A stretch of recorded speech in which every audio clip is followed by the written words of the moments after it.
Welcome, everyone, to Finding Fulfillment, Determining Your Winning Strategy with Amazon's Programs. I'm Ruthie Hawley, Senior Product Manager for the U.S. third-party selling business. Today, we have an exceptional panel of experts who will help you decode Amazon's fulfillment options and guide you towards building the right strategy for your business. With us today, we have Connor Nolan, Jessica Newcomb, and Lex Schoen. Jessica, would you tell us a little bit about what you do at Amazon? Yeah, absolutely. Thanks, Ruthie. Jessica Newcomb. I have been at Amazon for almost 7 years now. That entire time I've spent in U.S. fulfillment, working with third-party sellers. Me and my team work with sellers that are not only starting their journey on Amazon and trying to decide, do I do FBM, do I do FBA? We also work with some really tenured sellers that have been on the platform for years and years and years, selling super complex fulfillment systems where they have multiple locations, all the way up to $50 million a year sellers. So hopefully we can provide some expertise and tips and tricks. That's great. Connor, what about you? Hi, my name's Connor Nolan. I've been at Amazon for about 8 years. In March, we decided to peel off some product managers and operations folks and create a team dedicated to the U.S. fulfillment by merchant business. And so I lead that team, and I've been really excited about everything I've learned about y'all for the last 6 months. Lex, tell us a bit. Hey everybody, how's it going? I am a senior product marketing manager for external fulfillment worldwide, which means that my job is to really actually understand all of our products, programs, policies, and then my personal meaning in life is to figure out how to tell you all about it and how they all work together. Wonderful. Well, now that we've met our incredible panel, let's jump right into the meat of our discussion. I know many of you are wrestling with fulfillment decisions, so let's start with the fundamentals. Jessica, would love to start with you. Sure. Let's address a common decision point many sellers face. When deciding between FBA and FBM, what key factors should sellers consider? Ooh, good question. It's always the first thing, too, that we speak to sellers about. So the first question you ask yourself, can you fulfill products on your own, right? A lot of people have their own fulfillment logistics network. They have their own warehouses they can ship out. But there's also a lot of sellers that sell on Amazon that don't have that. Let FBA take care of that for you. FBA kind of becomes that one-stop shop. You send the products to us, we'll fill it in our fulfillment centers all across the US, put the Prime badge on there, which by the way gets about a 25% increase of sales just for having the Prime badge on there alone. If you have your own, if you don't have your own fulfillment network, FBA is your option. They handle it from A to Z. But for those sellers that do have the opportunity and do have their own fulfillment network, we actually say go down to the types of products you have. There are certain products that are a no-brainer for FBA, right? Products that are selling fast, that have strong velocity. Strong velocity to us is probably anything over 20 to 25 units a month, so it's actually pretty small.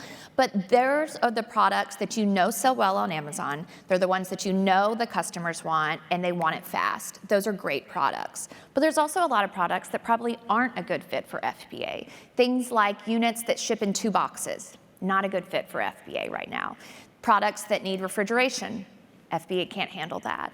Also, I would say even looking down into products that are really heavy, so think for us, heavy bulky might be anything that's over 50 pounds. Those might actually be more profitable fulfilling it yourself. So those are not gonna be a good fit for FBA.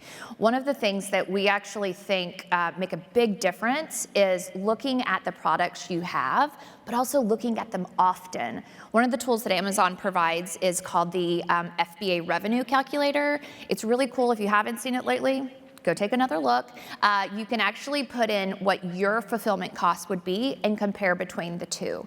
That I think is something that's going to be really helpful, especially as the cost of goods may change throughout the year. Your inbounding costs may also adjust. So using that tool, there's another one that we like to push sellers to is called the FBA Opportunities Dashboard. That's going to show you of the products you have currently, what may be a good fit to FBA. It's going to include the fulfillment fee that, of course, is always based just on the dimensions and the weight of your products, but it's also going to tell you how many other Prime offers are on there. or how many prime offers there are not. So maybe that could be something you look for, as well as cost and calculating the increase of sales, again, that you're gonna get just by adding that Prime badge on there is gonna be key. That's really great. Where would a seller go to access those dashboards? Ooh, Seller Central, of course, one-stop shop. But I would also say the FBA dashboard is another really great one, specifically for FBA. But for your FBM products that you're shipping out, the Fulfillment's Inside dashboard is going to be critical for you to keep a really good eye on, not only to monitor what your actual delivery is, but your delivery promise, which sometimes we even say might be a little bit more important even than just the actual delivery. I have a question, actually, about the FBA Opportunities dashboard. I would assume that you guys run into sellers constantly that maybe are going to launch a new product, and if they see that the opportunity isn't high enough on FBA, they choose to basically just not put the product onto Amazon. What is your piece of advice for those folks? I would imagine some people get, almost too reliant on FBA. Oh, totally. One cool part about, I think, selling on Amazon is that you can switch it up, right? You don't have to say FBA all the time. You don't have to say FBM all the time. You also don't have to do that per ASIN, right? So you can have 2 SKUs on the same ASIN. You can have one FBA ASIN and one FBM ASIN. Sometimes the true value of having both is that obviously there's a lead time for FBA, right? You create a shipment, you inbound it. That could take 2 weeks, 3 weeks, sometimes in peak season that we're coming up on could be 4 weeks. With MFN, you can get your product live in 15 minutes, right? And so one thing that we really try to stress is maybe do both. Maybe inbound to FBA, but while you're waiting on that product to become available, have an MFN offer that's ready to go so you never lose sales. It's also a good pro tip if you run out of inventory on FBA. Let's say that you have a sale or you're doing Prime Big Deal days that we just heard about today, right? Like sometimes you run out of inventory. Put that offer on MFN real quick. You can have both. That way you never miss out on the sales. Does that help, Lex? Yeah, no, that's, I think, hugely important. Yeah. Connor, is there anything else you would add about what is a good fit for FBM or MFN? We'll use those interchangeably up here, same thing. I think irrespective of the channel that you're going to go with, you just need to be really intentional about where you are in your growth life cycle. Like, are you investing for future growth and maybe your per unit profitability is a little bit less important because you're trying to build to a certain level of business? Or do you have a more mature product and you're looking to harvest some profitability and you've already earned a lot of search relevance and spent a lot of money on deals and advertising and built that credibility with customers? And so we're going to give some kind of broad strokes advice today, but you really need to dial in that product strategy in order to be successful. Yeah. Great. Well, building on the hybrid approach, this could be a question for you, Jessica, or you, Connor. Do you have any examples of how sellers have successfully leveraged both FBA and MFN for a single ASIN and how that's helped? Yeah, well, I think the first one I would talk about is out of stock, right? Or like while you're inbounding new products. I would also say that it's really great if you're maybe experimenting with what selection you're offering on Amazon. It's a great way to test it out. But I would also say don't undervalue the value of the Prime badge, right? We have a lot of sellers that start with MFN. They're like, oh, well, I only sell a small amount. By putting that Prime badge on there, that accelerant of sales, that's really what we see as the value that the Prime badge offers. Yes, it helps you fulfill the products if you haven't yet invested into that logistics network for yourself, but also the Prime badge is gonna be there. So testing things out, I think, is another great strategy, but the main one to me is out of stock, making sure you don't ever have that loss of sales. The biggest thing we wanna do is always have that availability for sales. Makes sense, especially going into peak. Yeah. And if it's already in your back pocket, that means your ranking for that ASIN already exists. You're not trying to fight that 0 to 1 battle, which is huge when you're trying to get something new online. Agreed. Yeah, FBM can also be a great hedge in highly seasonal categories. Yeah, so right. kind of similar to what you just spoke about. Nobody wants to have too many Halloween costumes left over on November 1st. That's going to be pretty relevant here coming up. And so just using FBM to probably get into some multi-channel fulfillment. Although we do have a multi-channel fulfillment product in FBA, as you get closer to holidays like that, I think has worked really well for sellers. Being nimble and going back and forth, I think that's key. Totally. Connor, for sellers who are handling their own shipping, so through FBM, what products are available for them to help them optimize their business? Yeah, we have at least half a dozen fulfillment by merchant products that are purpose-built to help you drive that business. The best part about all 6 of those products is that they're free. There aren't incremental fees to use them. Maybe one of the suboptimal aspects of it is that there are at least 6 disparate products that you have to navigate when you're using the fulfillment by merchant seller experience. And so the framework that I would walk through is I think of this as a hierarchy of needs. You have your baseline needs, which is delivery accuracy. That's what's going to earn trust with customers and preserve their trust in your brand going forward. And so we have 3 different products that can help you do that in a more automated way and also improve your detail page experience. The first one is automated handling time. Automated handling time is very appropriately branded. All we do is we look at how quickly you've handled a product or a SKU in the past, and we predict how quickly you're going to handle it in the future. And importantly, we're not trying to rush you.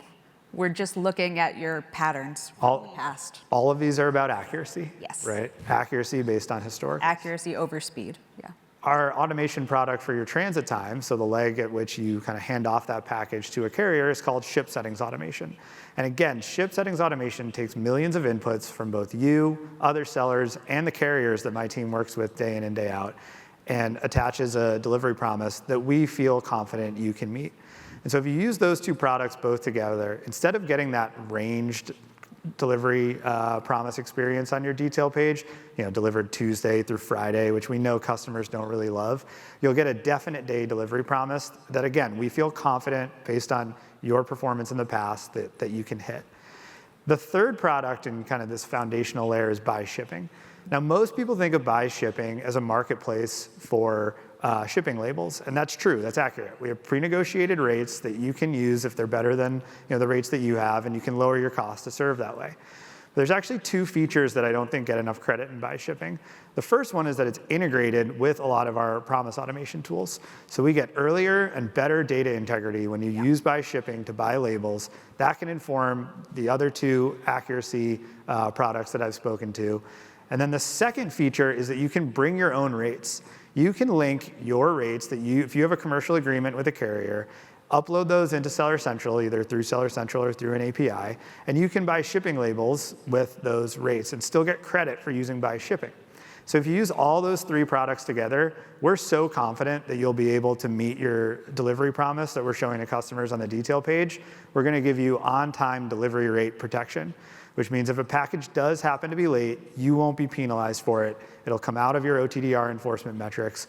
And we're really bullish based on the early returns that we've seen in the business since we launched this policy this year. I have to mention claims protection. I have to. Claims I'm protection. really passionate about post-order and what you can do to improve that experience as an FBM seller. And if you use Buy Shipping, especially, and you get one of those claims protected labels, you will not be responsible if something goes wrong with the delivery, right? You're going to be able to recoup your funds on that. And that is just such a huge selling point, and I think takes a lot of the fear out of testing that product. And Lex, that's even if I am uploading my own carrier rates to Buy Shipping. I'm just using the tool. Yes, it needs to say claims protected when you see it in the UI in Seller Central. But yes, absolutely. That's great. Yeah, misnomer. We'll take a note on that for Buy Shipping. Okay, after these basics, SSA, AHT, Buy Shipping, where would a seller go from there for the next tier of tools? Yeah, the second tier I'd link back to actually delivery speed and getting faster promises and faster delivery. The first is multi-location inventory. So your business has gotten big enough, you're now shipping out of multiple locations across the US. You can upload, again, through Seller Central or through API, what inventory you have in each location. And what that allows us to do is naturally make delivery promises that are location aware, both for where your product is and where your customers are. So if you have product in Kansas City and you're shipping it to St. Louis, you can probably do that in one day, right? If you have other products in Seattle, you don't want to be promising those based on a blended average. And so I would definitely recommend multi-location inventory. The second one is premium shipping options. Lex is going to talk about that in a minute, so I'm going to give her the floor then. But what I would say about premium shipping options is this is maybe a misunderstood product for a lot of our seller community. It's premium shipping from the perspective of the carrier, right? You don't actually have to charge customers for shipping. What premium shipping options allows you to do is tell us where you can make accelerated 1 and 2 day shipping promises. You can then show those promises to customers, and the majority of our revenue generating offers in today's FBM business that are shipped through PSO are with free shipping. So sellers in general are subsidizing that shipping and just showing 1 day free, 2 day offers to customers. And again, speeding up their store. Yeah, and to just anecdotally highlight how massive that is, I think it's so tempting to penny pinch when you're making your fulfillment decisions, right? That makes sense because you want to keep your margins healthy. But with PSO, we have a heavy and bulky shipper, for example, that I talked to a little while ago, who wound up with a 55% increase once they turned on PSO. You're going to be able to eat the couple extra cents on that label in order to see that volume growth. Well, there's clearly a progression here. You know, first you have accuracy, then you have speed. Where would you go for experienced sellers who are really looking to leverage the most advanced tools that we have? Yeah, the top of the pyramid is going to be Seller Fulfilled Prime. Yeah. And I really look at Seller Fulfilled Prime as an output of the investment that you've made over probably a longer time period into some of these products, dialing your business, and being able to meet the same customer experience guardrails that we put on our own Amazon Fulfillment Network business. We're really happy with our Seller Fulfilled Prime business today. It has a healthy growth rate. We're seeing more sellers be successful in it as we get throughout the year. We've made some policy changes that, from what I hear, are favorable.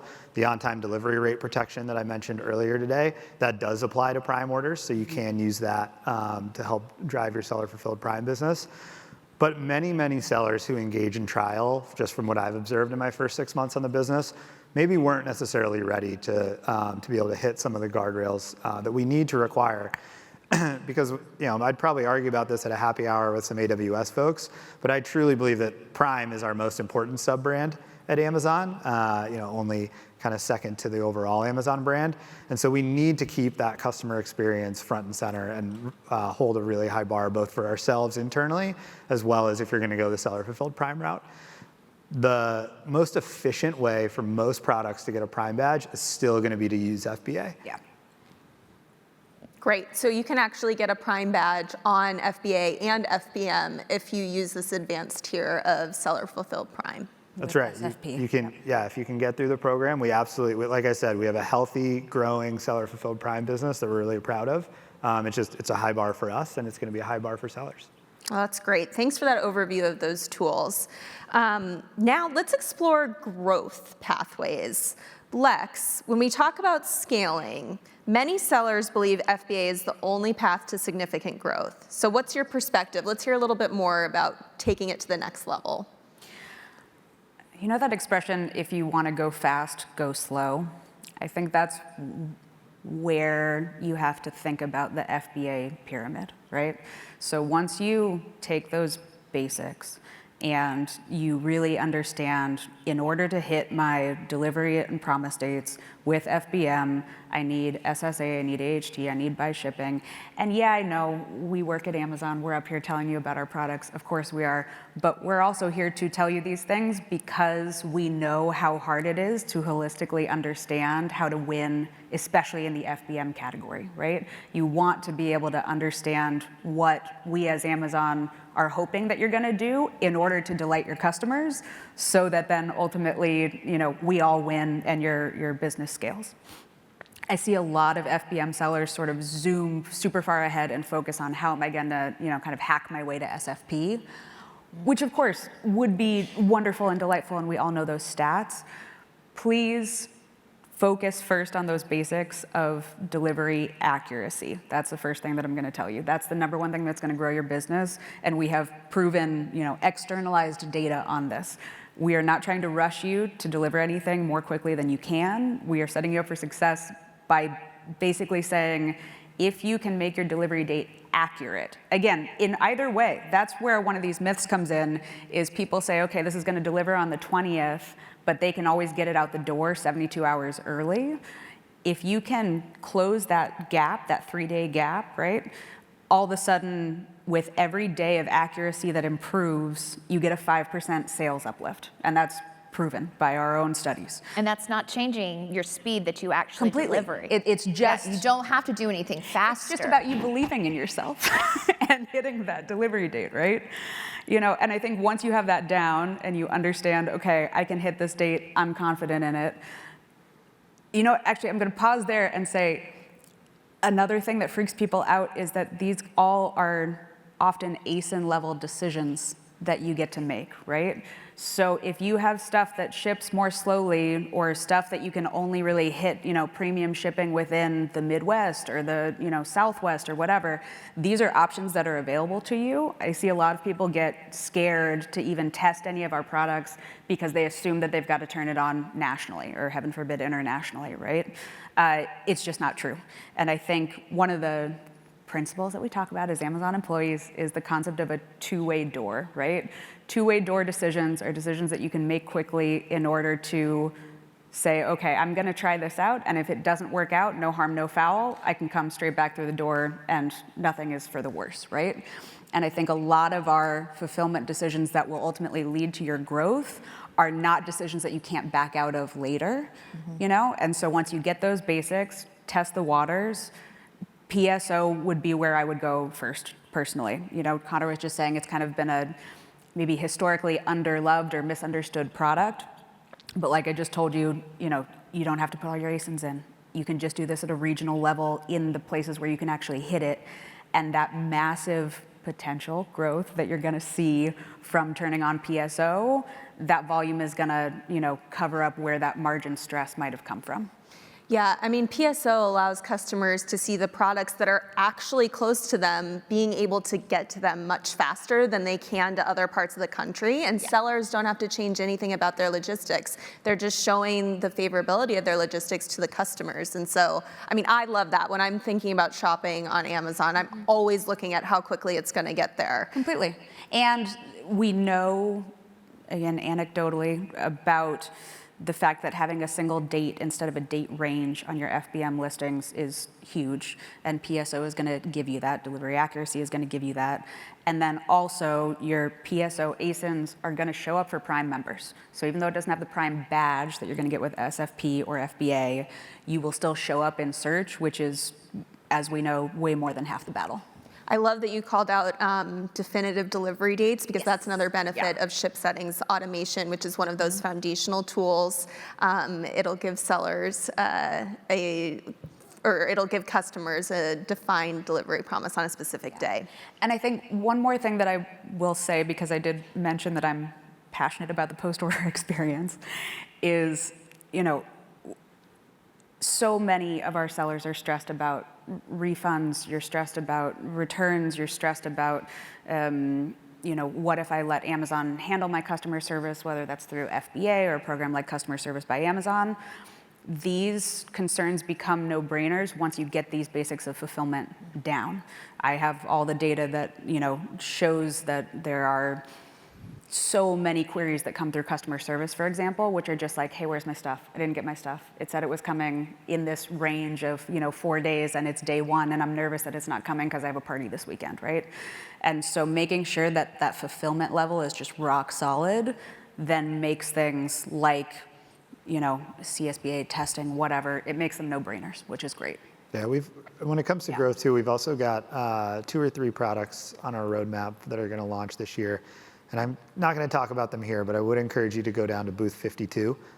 We've got some demos there, and then you'll see some announcements on Thursday in one of the keynote main stage speeches that we're just really excited to continue to invest in the Fulfillment by Merchant channel. Because it gives you guys optionality, which is huge, right? We know that FBA has massive advantages, and Jessica could tell you all about them, but it is not the right choice for every ASIN or every seller, and we as Amazon know that very intensely, and we are trying to come up very quickly with new and improved ways to help you ship your stuff. Well, we've talked a lot about growth. Let's spend the last few minutes on that post-order experience. So what's available for a seller to use to enhance their post-order experience in FBM, and what's really important for them to consider? We know for sure that having customer service that is at the Amazon level of customer obsession is going to be one of the most important things, right? That was why customer service by Amazon was originally created a few years back. It's a nascent product, especially in the US market, and we're still figuring out how to work with heavy and bulky, for example, or make sure that you can deliver business invoices, to customers that request them. But it is so much better than having to sit in buyer-seller messaging, especially as you're growing your business and getting that volume, because those, customer queries will come. And so once you have those fulfillment basics down, that's another option of a program that you can test, because it gives you that much more time to then go straight back over and focus on, improving my listings. Let me get better product photography. Let me use the money I was using on customer service to now, go shoot cool product videos. We know that that upper funnel part really matters, so let us take care of the part that's after the fact. Great. Well, as we bring our session to a close, I want to tap into each of your expertise just one final time. So, Jessica, going back to you, what's your single most important takeaway for sellers today? Ooh, just one. I would say revisit your strategy for fulfillment and do it often. Whether it is monitoring through the Fulfillment Insights dashboard, your FBM products that you're shipping, make sure that you are keeping that promised delivery date accurate. I would also say sometimes sellers think that it's great to have that little extra buffer or that gap, but as Lex said, for every one day that you decrease your promise, right? So not shipping faster, already doing that well, but showcasing that to the customer is going to increase your sales. So you could easily have a 15% increase of sales just by having a more accurate delivery if you have a couple of days of gap. But revisiting that, always looking at that, looking at the FBA dashboard to make sure the depth of inventory that you keep is really key as well. So I would say continue to evaluate your fulfillment strategy. Let it change throughout the year. That's totally normal. That would probably be my one takeaway. That's great. Lex? I would double down on that and say testing fulfillment the same way that you're testing your marketing or testing your product photography or what's at the beginning of that carousel. Fulfillment doesn't have to be this static, we said it and then we've decided that's what we're gonna do and that's our lot in life. There are so many massive gains that you can make and growth opportunities from improving and optimizing your fulfillment. And remember what I said about two-way doors. Like you test it for a month and then you turn it back off. That's okay. Like these are tools that are meant to be flexible, not meant to trap you into one ecosystem forever. Connor? I have two things. My one takeaway is remember that we have a vested interest in preserving your delivery accuracy. And so when we roll out these tools, at the end of the day, customers come to Amazon.com and they might get frustrated with a seller, but if they're frustrated at Amazon, that's also going to endure. And so we do have models on the back end that will start to pad, promises that maybe we're less confident in, or if weather arises, we immediately put padding in, and that's across all of Amazon channels, right? We react to that. We have a lot of data science behind it. So I understand that this is your business. This is what you're working on every day of your life. You're passionate enough entrepreneurs that you've gone this route, and you don't maybe want to take a risk that you don't have to, and I totally, I'm empathetic to that. but experiment a bit because it is really important for you to dial in those delivery promises to grow your business. And the second thing is actually an ask. If you see me kind of wandering around the hallways or you see me downstairs at the booth tomorrow, we're launching a lot of really exciting MFN products over the next year. We are optimizing certain parts of our existing MFN products, and I'm really excited about the investment we're making. The one thing I'd love to know is, like, what's the best way to get in touch with you? Is it Seller Central cards? Is it email? Is it push notifications? Because from our relatively small sample size of hundreds of sellers that we talk to directly and that Jessica's team talks to, I mean, we get more than 50% attach rates sometimes when we just have the chance to communicate effectively. We're not gonna be able to call all of our hundreds of thousands of sellers one-on-one. It would take years, right? And so, we're trying to build the right AI tools for you. We're trying to be more consultative. But if there's an effective way to do that, I'd love your recommendations. But thanks a lot for being here. I know it's a big time investment. It's a financial investment on your part. And we're really excited about this business. Well, thank you all for your attention. Please don't forget to scan the feedback code on your way out. And our panel will be available just out those doors for a few minutes after the session for any quick questions. But we hope you enjoy the rest of Accelerate. Thank you so much.